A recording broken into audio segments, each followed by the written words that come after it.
श्री स्वामी समर्थ. नमस्कार, मी अस्मिता. तुम्हा सगळ्यांचं खूप खूप स्वागत आहे आपल्या चॅनलमध्ये. आजचा दिवस तुमच्या सगळ्यांचा खूप खूप छान जाओ. तुमच्या सगळ्या चांगल्या इच्छा स्वामी पूर्ण करोत ही त्यांच्या चरणी प्रार्थना व्यक्त करून आजच्या व्हिडिओला सुरुवात करते. व्हिडिओला सुरुवात करण्यापूर्वी जर तुम्ही अजून चॅनलवर नवीन असाल आणि चॅनल सबस्क्राईब नसेल केलं तर अवश्य सबस्क्राईब करा. बाजूला जे बेल आयकॉन आहे ते देखील प्रेस करा, म्हणजे जेव्हाही मी माझे नवीन नवीन व्हिडिओ यूट्यूबवर टाकेल सगळ्यात आधी तुम्हाला ते तुमच्या मोबाईलवर पाहायला मिळतील. उद्या 24 जुलै 2025 वार गुरुवार अतिशय महत्त्वाचा दिवस आहे. या दिवशी आषाढ अमावस्या आहे. या दिवशी आपण दिव्यांना स्वच्छ घासून पुसून दीपपूजन करत असतो. याला दीप अमावस्या असंही म्हटलं जातं. तर पहा, आषाढाचा शेवटचा दिवस आणि श्रावणाची सुरुवात दुसऱ्या दिवसापासून होणार असते, म्हणून आपल्याला या दिवशी काही विशेष सेवा देखील करायच्या आहेत. तर आजच्या व्हिडिओमध्ये काही महत्त्वाची माहिती मी तुम्हाला सांगणार आहे, तर व्हिडिओ हा सुरुवातीपासून शेवटपर्यंत नक्कीच पहा. अमावस्या तिथीला प्रारंभ 23 जुलै 2025 रोजी उत्तर रात्री 2:28 होणार आहे. तर 24 जुलैला रात्री 12:40 अमावस्या तिथी आहे आणि त्यानंतर अमावस्या तिथी समाप्त होणार आहे. म्हणून आपल्याला 24 जुलैला जेही मी सांगणार आहे त्या सगळ्या सेवा तुम्हाला दिवसभर जसा वेळ मिळेल त्या वेळेत तुम्हाला करायच्या आहेत.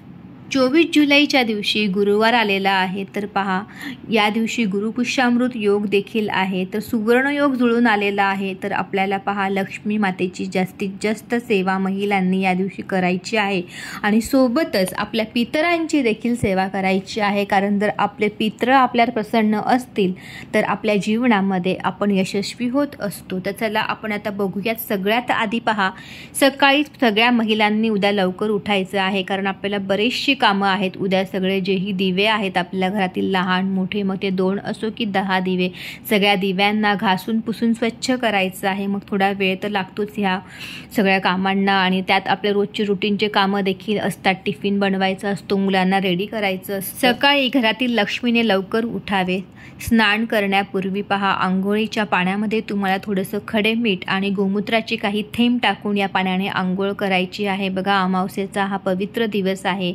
लोक या दिवशी नदीवर, तलावावर जाऊन स्नान करत असतात. आपल्याला ते शक्य नसेल तर आपण घरीच असं स्नान करू शकतो, ज्यामुळे आपल्या शरीरातील जी नकारात्मकता आहे ती दूर होईल. गोमूत्र आपल्या सगळ्यांना माहिती आहे. खडे मीठ ह्या 2 गोष्टी जर आपण पाण्यात टाकल्या तर आपल्या शरीरातील नकारात्मकता दूर होऊन आपल्याला अगदी सकारात्मक ताजेतवानं वाटतं. म्हणून अमावस्येच्या दिवशी न चुकता गृहिणींनी पाण्यामध्ये आंघोळीच्या सगळ्यांनाच, आपल्या घरातील जेही सदस्य आहेत, आपले मुलं आहेत, पती आहेत, तर सगळ्यांना तुम्ही आंघोळीच्या पाण्यामध्ये ह्या 2 गोष्टी टाकूनच आंघोळ करायला सांगायची आहे. आंघोळ झाल्यानंतर, शुचिर्भूत झाल्यानंतर तुम्हाला सगळ्यात आधी आपल्या घरातील जे देवघर आहे ते देखील स्वच्छ करायचं आहे. आपल्या देवांवर देखील जी धूळ साचलेली असेल ती तुम्हाला स्वच्छ घासून पुसून काढायची आहे. कारण पहा, देवांवर जर धूळ साचली तर त्यांच्यावर देखील नकारात्मकता येते आणि अमावस्येचा असा हा जो दिवस आहे पवित्र, या दिवशी सुद्धा आपल्याला देवघर देखील स्वच्छ करायचं असतं. तर आपलं देवघर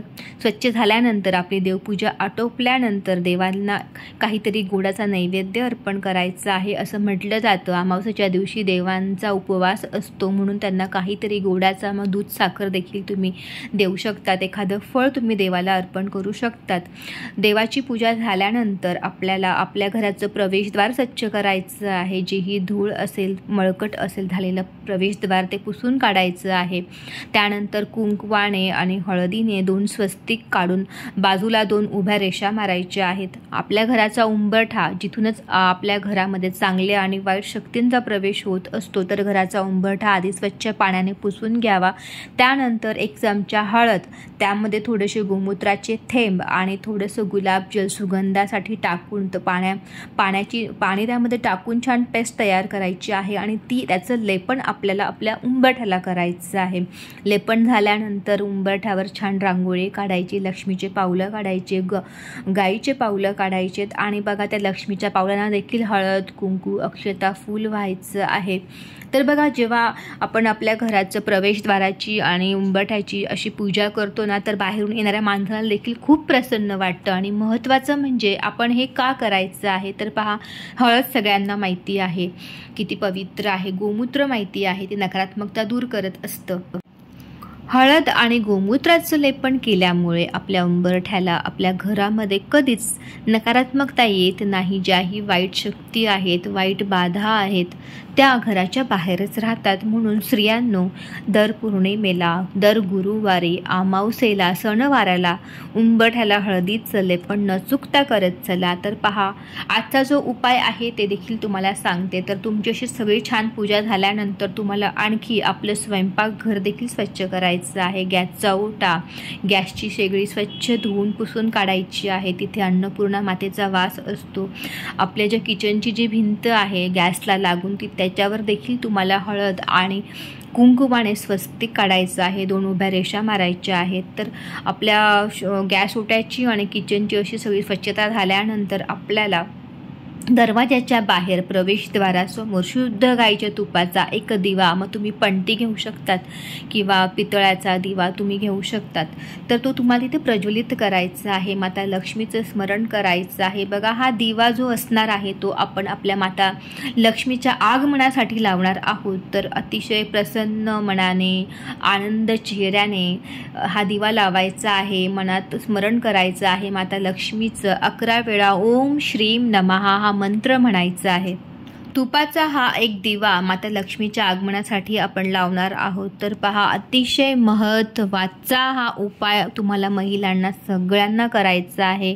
बघा, तुम्ही हा दिवा सकाळी देखील लावू शकतात आणि तुम्हाला संध्याकाळी देखील न चुकता प्रवेशद्वाराजवळ असा हा एक दिवा माता लक्ष्मीच्या आगमनासाठी लावायचा आहे. दिव्यांची अमावस्या आहे, तर आपण घरात तर आपण खूप सारे दिवे लावणारच आहोत, त्यांची पूजा देखील करणार आहोत. पण प्रवेशद्वारावर ज्यावेळी आपण असा हा एक तुपाचा दिवा लावू, तर बघा, त्याचे तुम्हाला अनुभव स्वतःच येणार आहेत. कारण पहा, तूप जे आहे ते नकारात्मकता दूर करून आपल्या घरामध्ये सकारात्मकता आणत असतं. आणि आपण जे उंबरठ्यावर हळदीचं आणि गोमूत्राचं लेपन केलेलं आहे ते देखील आपल्या घरामध्ये ज्या येणाऱ्या नकारात्मकता आहे त्या दूर करून सकारात्मकता आणत असतं. आणि ज्यावेळी असा तुपाचा एक दिवा आपण तिथे लावतो, तर बघा, जे ते वातावरण असतं ना, ते पूर्ण घराचं तिथलं ते पूर्ण सकारात्मक होतं आणि माता लक्ष्मीच्या आगमनासाठी देखील ते वातावरण पूरक होणार आहे. म्हणून संध्याकाळी आणि सकाळी देखील महिलांनी न चुकता तुम्हाला एक तुपाचा दिवा माता लक्ष्मीच्या आगमनासाठी लावायचा आहे. बघा,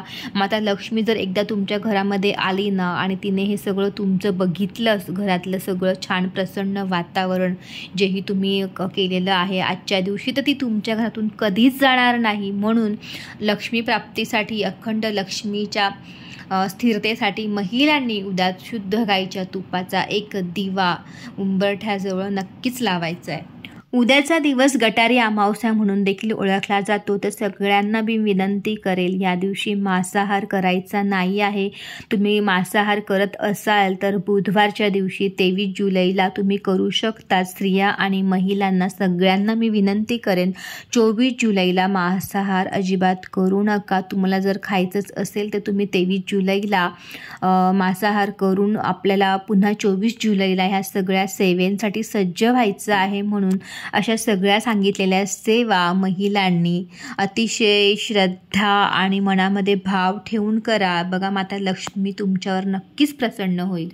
दीप अमावस्येच्या दिवशी कणकेमध्ये गूळ टाकून त्याचे 5-7 दिवे तयार करून ते वाफवून त्यामध्ये जोडवाट टाकून शुद्ध गाईचं तूप टाकून ह्या दिव्यांनी आपण ज्या दिव्यांची पूजा केलेली असते त्यांना ओवाळायचं असतं. तसेच आपल्या घरामध्ये जीही लहान मुले आहेत, ती आपली वंशाची दिवे आपण त्यांना म्हणत असतो, तर त्यांना देखील या दिव्यांनी, कणकेच्या दिव्यांनी ओवाळायचं आहे. यामुळे तुमच्या मुलांना दीर्घायुष्य लाभेल, निरोगी आयुष्य लाभून त्यांच्यावर जीही येणारी संकट आहे भविष्यात ती दूर राहतील. म्हणून आपल्या लहान मुलांना आजच्या दिवशी आईने नक्कीच ओवाळावं.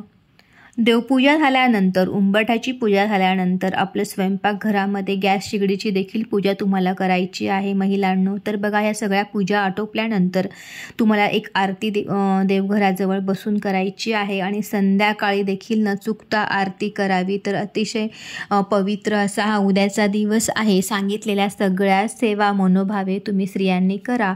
तर बघा, आणि याचे जेही अनुभव आहेत तुम्हाला काय येतात ते मला खाली कमेंट बॉक्समध्ये सांगायला विसरू नका.